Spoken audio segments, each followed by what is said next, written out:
Assalamualaikum warahmatullahi wabarakatuh. Bisa dengar suara Bu Norma? Waalaikumsalam Waalaikumsalam warahmatullahi warahmatullahi wabarakatuh. wabarakatuh. Ya. Oke, selamat sore semuanya. Hmm, Selamat datang ya di TUWeb pertama, yaitu TUWeb mata kuliah praktik peradilan perdata. Sebelumnya Bu Norma mohon maaf ya karena TUWebnya ini agak lama, jadi kemarin itu ada kendala begitu dari UT gitu bahwa sebenarnya UT menyediakan MS Team, tapi karena sampai sekarang MS Team-nya itu belum bisa digunakan gitu, akhirnya Bu Norma menggunakan Zoom begitu. Oke, perkenalan dulu untuk sesi pertama kali ini. Perkenalkan ya, ini Bu Norma sebagai tuton untuk mata kuliah praktek peradilan perdata. Perkenalkan nama saya Ibu Norma Dewi gitu ya, domisili saat ini di Solo atau Surakarta. Dan Bu Norma akan mengampu ya mata kuliah ini, praktek peradilan perdata dari sesi 1 sampai dengan sesi 8 gitu. Ini Bu Norma sambil admit dulu.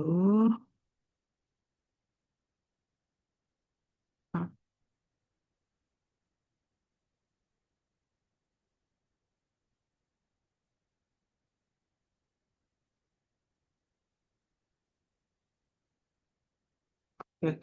Untuk pertemuan pertama, ya Bu Norma mau presensi dulu juga. Itu satu-satu. Mohon kalau bisa dihidupkan videonya ketika Bu Norma panggil, mohon dihidupkan videonya. Terus perkenalan, namanya siapa.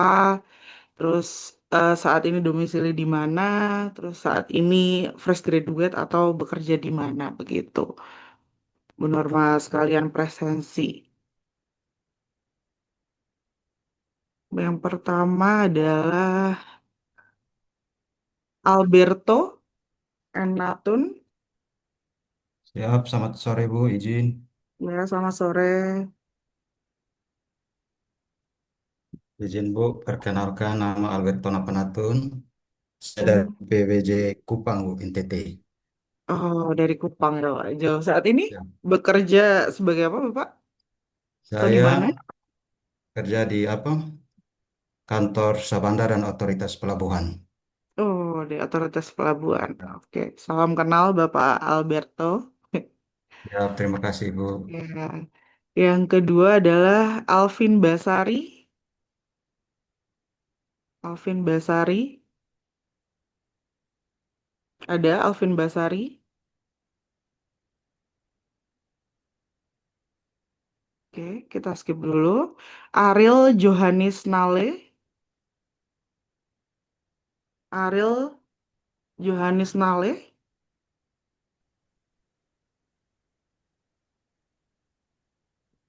Halo,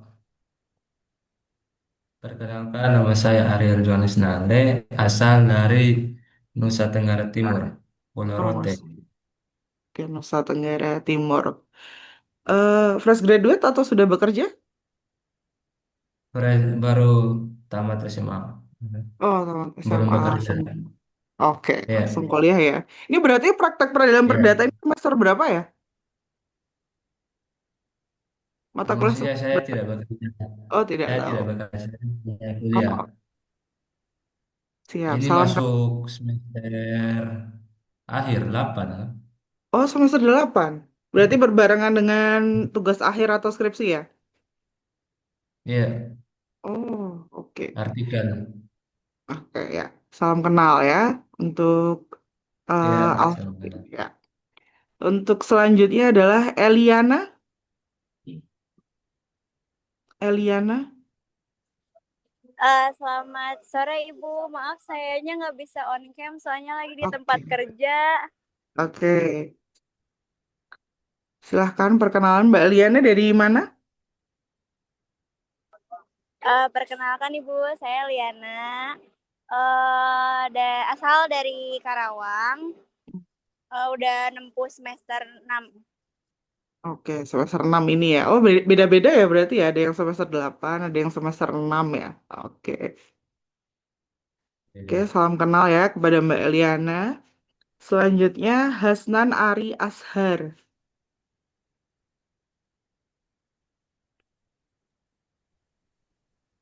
Perkenalkan Bu, nama saya Hasnari Azhar. Domisili saya di Purwokerto, Kabupaten Banyumas, Jawa Tengah, Bu.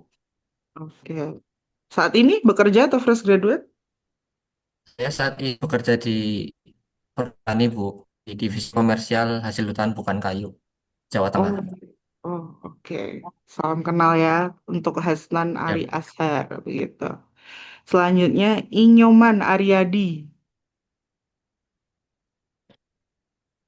Inyoman Aryadi.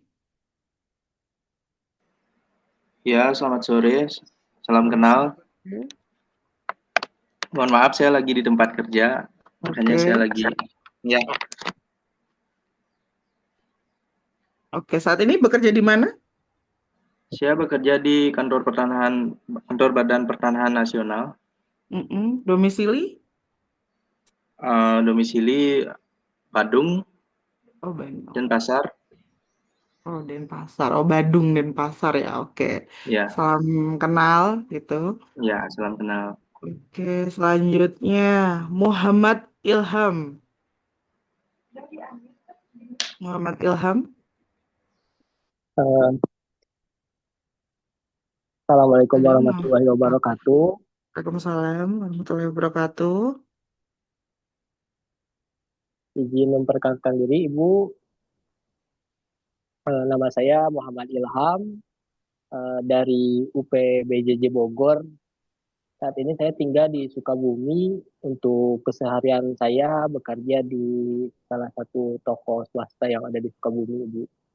Oke, oke, dari Sukabumi, salam kenal gitu kepada Muhammad Ilham. Ya, izin Selanjutnya, salam kenal, Ibu. oke, Salam kenal semuanya. selanjutnya Nuriana Sari. Nuriana Sari. Assalamualaikum Ibu. Mohon maaf saya lagi di tempat kerja jadi nggak bisa Nuriana telepon. Sari. Ibu,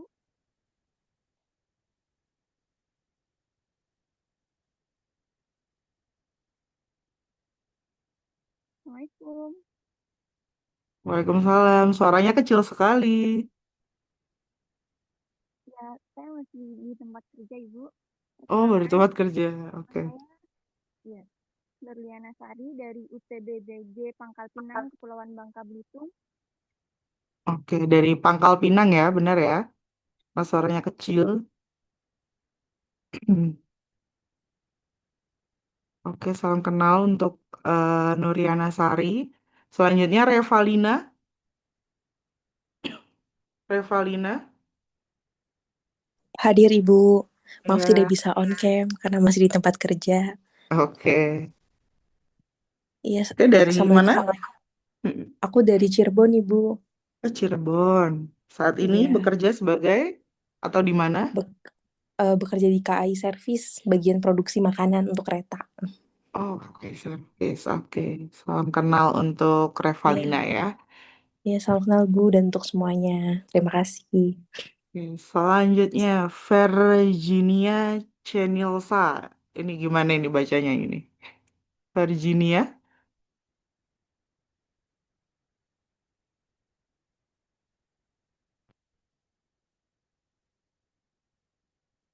Oke, nggak apa-apa. Ini semua sudah dipanggil Bu Nurma ya? Ada yang belum dipanggil?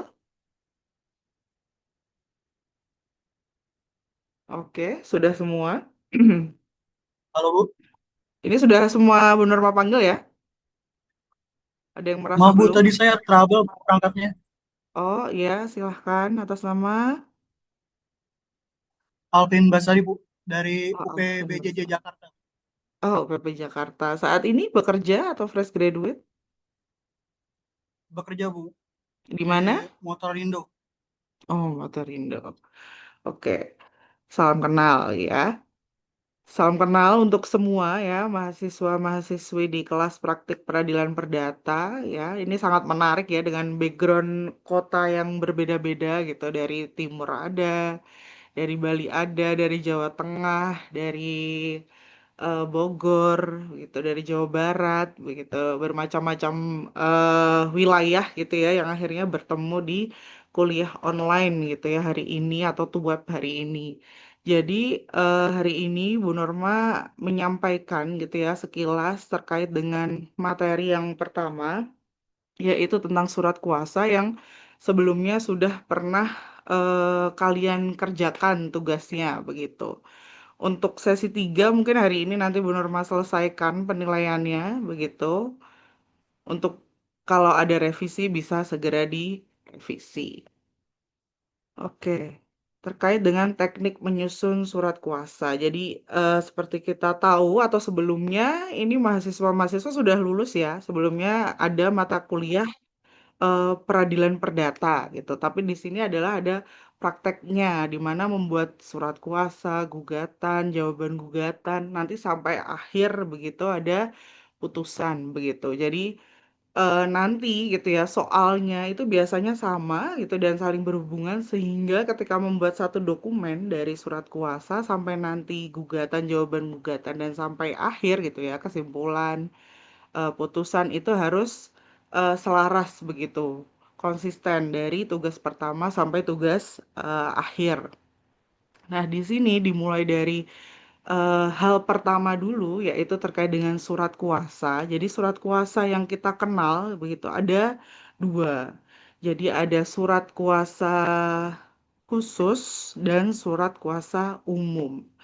Tapi sebenarnya pemberian kuasa ini apa gitu, fungsinya apa? Jadi pemberian kuasa di sini adalah suatu perjanjian gitu ya, dengan mana seseorang memberikan kekuasaan kepada seorang lain yang menerimanya untuk dan atas nama gitu ya, untuk menyelenggarakan suatu urusan. Jadi di sini digarisbawahi gitu ya, dalam surat kuasa ini terjadi yang namanya pemberian kuasa gitu ya, karena adanya suatu perjanjian.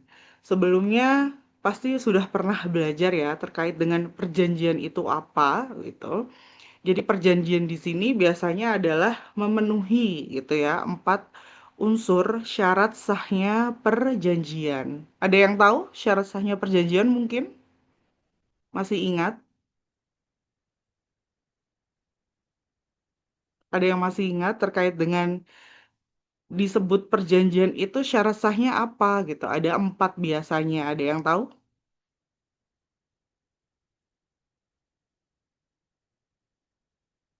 Sudah lupa ya? Jadi kalau di perjanjian di sini gitu ya ada 4 gitu syarat sahnya, yaitu pertama gitu ada para pihak. Nah, para pihak ini harus yang seperti apa? Para pihak ini tentunya adalah orang yang sudah cakap hukum gitu. Orang yang sudah cakap hukum tidak di bawah perwalian, tidak di bawah pengampuan begitu. Ataupun ya bisa juga gitu ya, selain orang kan biasanya adalah badan hukum gitu. Nah, yang kedua adalah para pihak ini sepakat gitu. Ketika memberikan kuasa, si pemberi kuasa dan penerima kuasa ini saling sepakat gitu untuk menyerahkan atau memberikan yang namanya pemberian kuasa gitu untuk melakukan suatu hal. Terus yang ketiga gitu ya, perjanjian itu biasanya apa? Ada suatu hal yang diperjanjikan gitu ya. Contohnya kalau tugas kalian ini suatu yang diperjanjikan apa? Si penerima kuasa begitu tentunya gitu ya harus melaksanakan gitu ya tugas atau hal-hal tertentu dari si pemberi kuasa yang sudah ditulis di surat kuasa tersebut begitu. Terus yang terakhir perjanjiannya ini syarat sahnya adalah tentunya gitu ya tidak boleh yang namanya harus kausanya kausa yang halal, tidak boleh melanggar yang namanya peraturan perundang-undangan. Jadi ketika membuat perjanjian ini gitu ya, tidak boleh melakukan perjanjian yang dilarang gitu ya oleh peraturan perundang-undangan.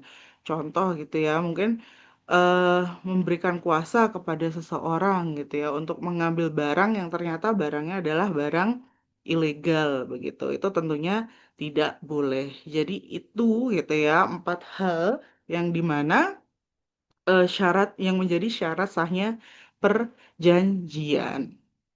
Selanjutnya, Ya, surat kuasa tadi ya menjadi penting gitu karena mempunyai sifat gitu. Penerima kuasa berkapasitas sebagai wakil gitu dari pemberi kuasa. Yang dimana gitu ya, artinya apa?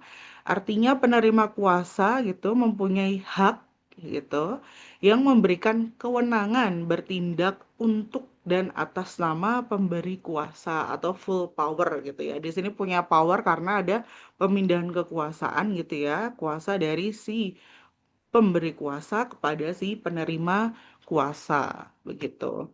Nah, di sini gitu ya, oleh karena itu gitu, walaupun di sini ada full power, ada kuasa full gitu, tentunya ada pembatasan kuasanya ini berupa apa. Nah, biasanya hal tersebut tentunya dituliskan di dalam surat kuasa tersebut. Si penerima kuasa berhak melakukan tindakan apa gitu ya, sebagai ganti dari kewenangan si pemberi kuasa.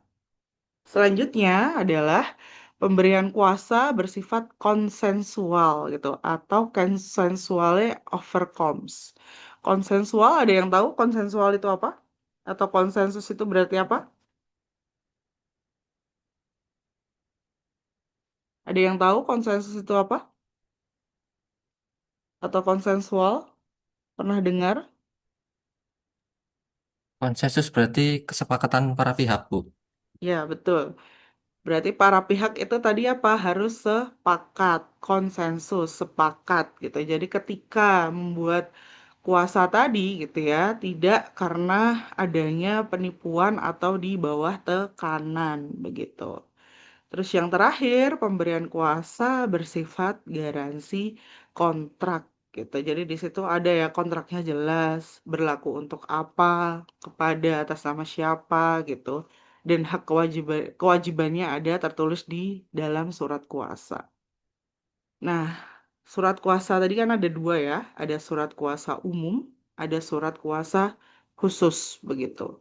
Nah, di sini gitu ya, surat kuasa umum gitu adalah surat kuasa yang gitu ya diatur di pasal 1795 KUH Perdata yang bertujuan apa? Memberi kuasa kepada seseorang untuk mengurus kepentingan pemberi kuasa atau last giver berupa mengurus harta kekayaan pemberi kuasa dan segala sesuatu yang berkaitan dengan harta kekayaan. Nah, jadi surat kuasa khusus ini gitu ya, biasanya sifatnya itu berupa administratif gitu, hanya berupa administratif. Beda dengan nanti surat kuasa khusus. Dijelaskan juga di pasal 1792 KUH Perdata, jadi pemberian kuasa adalah suatu perjanjian dengan mana seseorang memberikan kekuasaan kepada seseorang lain yang menerimanya untuk atas namanya menyelenggarakan suatu urusan. Jadi contoh surat kuasa umum itu apa? Karena sifatnya administratif gitu ya. Contohnya biasanya ada surat kuasa untuk pengambilan apa suatu dokumen, mungkin pengambilan BPKB seperti itu. Itu contohnya dari surat kuasa umum. Nah, beda lagi gitu ya, kalau di tugas kalian saat ini gitu ya, kalian di sesi pertama waktu itu tugasnya adalah surat kuasa khusus gitu, kaitannya dengan proses gugatan gitu ya di tugas kalian. Jadi surat kuasa khusus gitu ya, di sini adalah pemberian kuasa atau lebih sering disebut dengan kuasa gitu ya, suatu persetujuan gitu dengan mana seseorang memberikan kekuasaan kepada seorang lain yang menerimanya untuk dan atas namanya menyelenggarakan suatu urusan. Sedangkan yang dimaksud dengan khusus adalah kuasa tersebut hanya mengenai satu kepentingan tertentu dalam hal terbatas khusus apa yang tertuang dalam surat kuasa yang berupa tindakan yang dapat menimbulkan akibat hukum. Hal ini pula yang dipegang sebagai doktrin pada kalangan praktisi ya, bahwa surat kuasa khusus yang digunakan gitu ya sebagai kuasa untuk beracara gitu ya harus menyebutkan secara rinci dan jelas apa saja yang dikuasakan gitu ya wewenang dan akan digunakan pada pengadilan mana gitu. Jadi di surat kuasa khusus kalian gitu ya, kemarin ditugas gitu ya, harusnya tertulis pastikan ada khusus, ada term kalimat khusus. Kalau nggak ada kalimat khusus bagaimana Bu gitu? Surat kuasa saja gitu ya. Walaupun di bawah sudah ya, di tengah khusus gitu. Kalau kemarin standar nilai UT juga harus di judul dituliskan surat kuasa khusus begitu. Terus yang kedua adalah ya sebenarnya kelaziman gitu ya.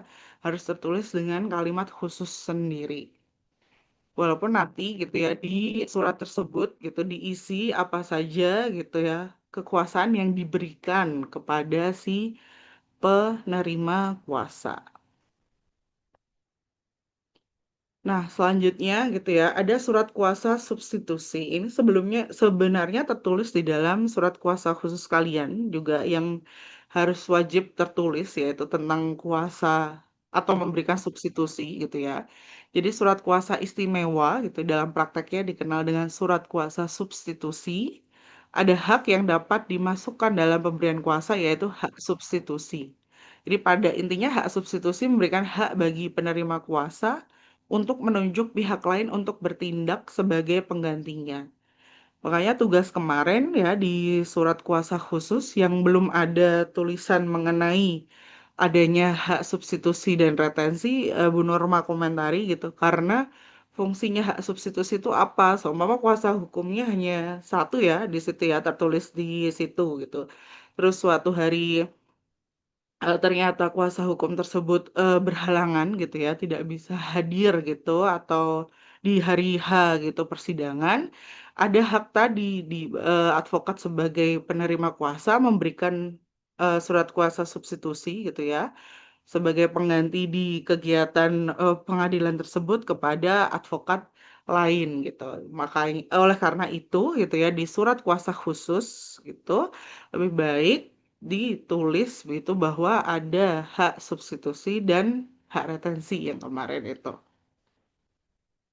untuk mengantisipasi hal-hal tersebut tadi yang Bu Norma contohkan. Nah, ini syarat dan formulasi terkait dengan surat kuasa khusus. Yang pertama terkait dengan pasal 123 ayat 1 HIR. Di sini hanya menyebutkan ya tentang syarat pokoknya saja. Jadi satu, kuasa khusus berbentuk tertulis atau akta yang biasa disebut surat kuasa khusus.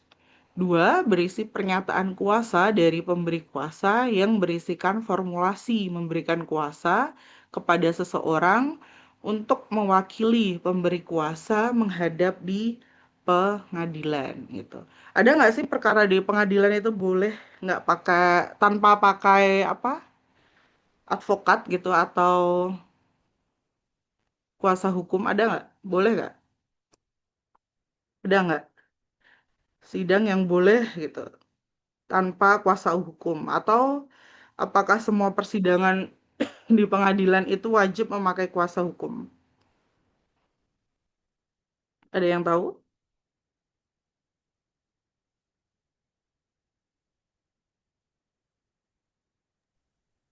Izin jawab, Bu. Ya, silahkan. Boleh, Bu. Apa boleh tanpa kuasa hukum? Yang saya tahu Contohnya? ada Mm-mm. yang boleh. Nah, Oke. Contohnya apa? contohnya sidang perceraian, Bu, mungkin bisa. Oke, benar. Contohnya ya, tadi ada sudah disebutkan gitu ya tadi. Boleh gitu tanpa kuasa hukum. Contohnya apa di perceraian gitu ya, kasus perceraian karena biasanya sebenarnya ya perceraian itu kan sifatnya itu seperti permohonan gitu atau administratif gitu. Adanya gitu pemutusan hubungan perkawinan begitu. Jadi boleh tanpa advokat atau kuasa hukum. Tapi ada perkara-perkara tertentu yang ya wajib harus memakai kuasa hukum gitu. Contohnya ya seumpama kasus kepailitan gitu harus di pengadilan niaga gitu. Itu wajib tuh memakai kuasa. Nah, selanjutnya Nah, ini syarat formulasi gitu ya.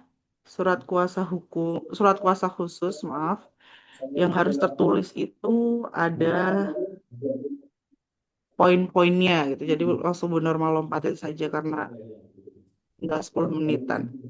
Jadi poin-poin yang harus ada di surat kuasa gitu ya. Jadi judul suratnya itu sebenarnya harusnya surat kuasa gitu.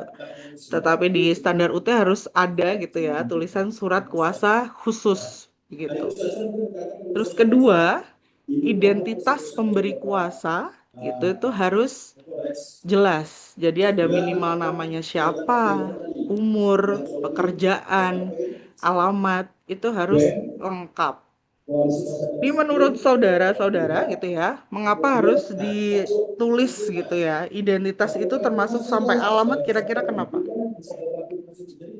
Ada yang tahu? Jadi identitas ini wajib ya ditulis gitu baik dari pemberi kuasa, penerima kuasa atau pihak lawannya atau tergugatnya. Ada yang tahu fungsinya apa?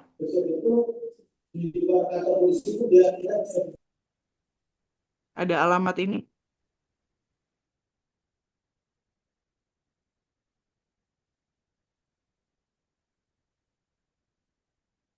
Jadi harus jelas ya identitas itu minimal ada nama, umur, pekerjaan, alamat gitu. Jadi untuk memverifikasi bahwa pihak itu benar. Biasanya kan nanti ada bukti KTP seperti itu kan jelas ya. Nanti pasti ditanya ini benar nggak nama ini, alamat ini, begitu harus jelas. Terus kata-kata gitu ya. Selanjutnya disebut pemberi kuasa itu juga harus jelas tertulis. Terus kata-kata dalam hal ini memilih domisili hukum di kantor kuasa hukumnya di mana, memberikan kuasa kepada siapa. Jadi nama advokatnya siapa, beralamat di mana, di kantor apa, itu harus dijelaskan secara jelas. Oh ya, kembali lagi terkait dengan identitas pemberi kuasa. Jadi pemberi kuasa itu kan bisa orang, bisa juga badan hukum begitu. Nah, ketika badan hukum contohnya adalah PT atau perseroan terbatas gitu. Biasanya yang tanda tangan berarti kan tidak mungkin satu PT semua tanda tangan gitu. Jadi ketika PT tentunya diwakili oleh siapa? Seumpama diwakili oleh direkturnya begitu. Jadi nanti dijelaskan nama, siapa, jabatan, direktur utama, terus mewakili perusahaan atau PT Indofood gitu, seumpama ya, mewakili atau bertindak untuk atas nama PT Indofood memberikan kuasa kepada siapa nah advokat ini. Jadi harus jelas jabatannya sebagai direktur. Nah, saat itu sebagai pribadi yang mewakili PT tersebut, bukan mewakili sebagai diri pribadi begitu. Nah, selanjutnya harus ada kata-kata gitu ya di dalam surat kuasa khusus tadi mengenai hak substitusi dan hak retensi. Jadi hak substitusi tadi sudah dijelaskan ya sekilas di atas sebelumnya gitu bahwa hal ini gitu ya terkait dengan penerima kuasa gitu ya bisa memberikan kuasanya kepada orang lain gitu yang sifatnya sementara gitu ya. Jadi mungkin di persidangan kedua atau ketiga berhalangan gitu ya menggunakan hak substitusi tadi memberikan kuasa sementara gitu ya kepada advokat lain gitu karena ada halangan begitu. Terus hak retensi, ada yang pernah dengar hak retensi sebelumnya?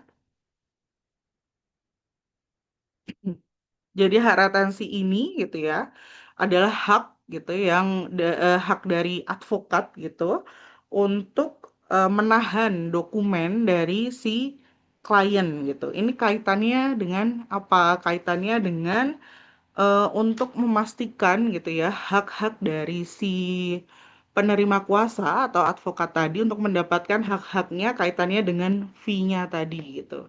Jadi boleh gitu ya menahan dokumen dari si klien tadi atau si pemberi kuasa tadi gitu selama sesuai dengan etika advokat begitu. Kaitannya dengan tadi agar pembayaran fee untuk advokat gitu dilaksanakan sesuai yang sebelumnya diperjanjikan begitu. Terus 6 gitu ya, identitas penerima kuasa sama harus lengkap. Terus kata-kata dalam hal ini bertindak secara bersama-sama maupun sendiri-sendiri. Jadi di sini gitu ya, maksudnya bersama atau sendiri-sendiri ya bisa saja tadi advokatnya satu atau dua, jadi bisa sendiri, datang sendiri advokatnya gitu ya, atau bersama rekan advokat lain, jadi bisa berdua, bertiga begitu, itu boleh begitu. Terus delapan, kata-kata selanjutnya disebut penerima kuasa, itu wajib tertulis. Terus kata-kata khusus gitu ya, biasanya di tengah ada gitu yang menegaskan bahwa ini khusus. Khusus apa begitu. Berarti khusus dengan melaksanakan gitu ya eh hal-hal yang dikuasakan di surat tersebut gitu. Nah, terus selanjutnya poin 10 gitu ya. Harus ada kata-kata bertindak untuk dan atas nama pemberi kuasa gitu, mewakili dan membela kepentingan hukum pemberi kuasa selaku penggugat. Nah, itu harus tertulis dengan tegas. 11 kata-kata untuk membuat, menandatangani, dan mengajukan gugatan perdata. Jadi di surat kuasa kemarin ya, kan diberi contoh juga bahwa kalian harus sebenarnya menuliskan gitu ya. Kasusnya itu apa, perkaranya itu secara singkat itu mengenai apa gitu. Jadi contoh tadi ya, ini jelas gugatannya perdata. Perdata mengenai apa? Oh, kasus kemarin adalah mengenai perbuatan melawan hukum. Bisa dituliskan di surat kuasa tersebut. Begitu. Terus 12 gitu ya, kata-kata ini tadi ya, Bu Norma ucapkan tadi bahwa perihal apa, jadi per kasus perdata oke, ditulis saja gugatan perdata harus jelas. Bisa wan prestasi, bisa PMH, jadi kasusnya sesuai kasus contoh soal gitu. 13 kata-kata di pengadilan negeri mana gitu. Nah, ini kaitannya dengan kompetensi absolut ataupun kompetensi relatif. Jadi harus tegas ditulis. Jadi kemarin ada beberapa yang menulis tugas itu cuma di titik-titik-titik gitu. Alamatnya si pemberi kuasa, penerima kuasa, terus si tergugat. Itu tidak boleh di titik-titik-titik aja ya, harus ditulis. Karena itu kaitannya dengan tugas kalian menuliskan ini tuh di pengadilan negeri mana, atau jangan-jangan bukan pengadilan negeri nih, pengadilan agama atau pengadilan tadi niaga gitu. Ini kaitannya dengan kompetensi absolut dan relatifnya gitu. Jadi harus tegas ditulis di situ. Ada yang masih ingat kompetensi absolut atau kompetensi relatif itu apa? Ada yang tahu? Ada yang masih ingat?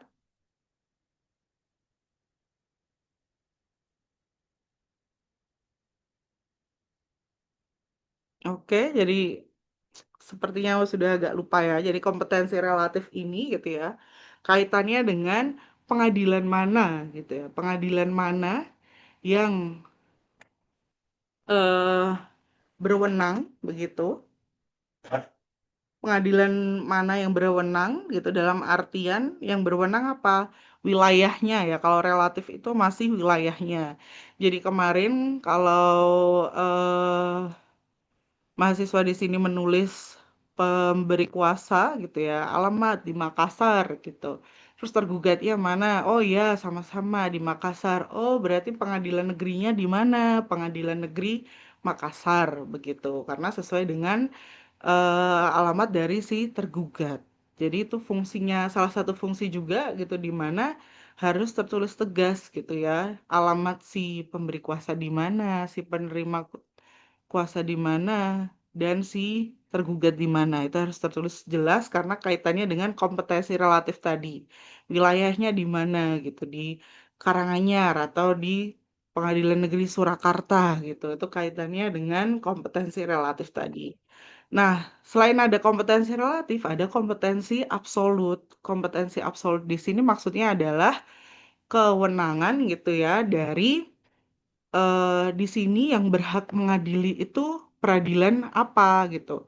Bisa saja kan peradilan di Indonesia banyak ya, ada peradilan umum biasanya yang mengatasi kasus perdata dan pidana gitu ya. Ada tingkat pertama, ada tingkat banding yaitu pengadilan tinggi. Terus ada peradilan PT UN, ada pengadilan agama, terus ada peradilan militer, terus ada juga peradilan konstitusi. Jadi gitu ya, sesuai kasusnya apa, itu disitulah sesuai juga gitu.